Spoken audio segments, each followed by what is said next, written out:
kanindot kamalangkubon ang panglantaw sa Diocese sa Tagum.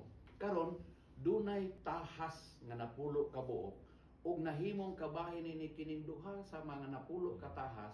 Ang focus niini una ang number 1, pagsinati o pagpasinati sa kinabuhi ni Kristo ngadto sa tanan, ilabi na sa kabus.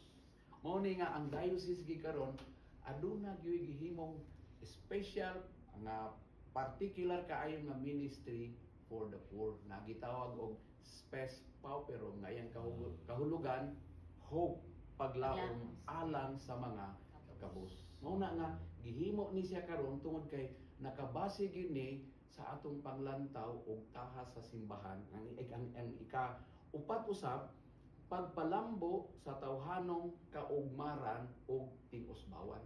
Mao na nga gawas nga mitabang ta sa mga kabus kung atong tan-awon ang kahimtang nini mga tawhana human sila nakaambit niini milambo ug naa ganit tay mga success stories ni ini Bishop nga mga kabos nga natabangan niini maong programa sa diocese milambo gayud. So mo ni nga kining atong panglantaw og tahas nga gilapid karon sa atong simbahan aduna gyud gihimo aron matubag kining maong mga kahimtang.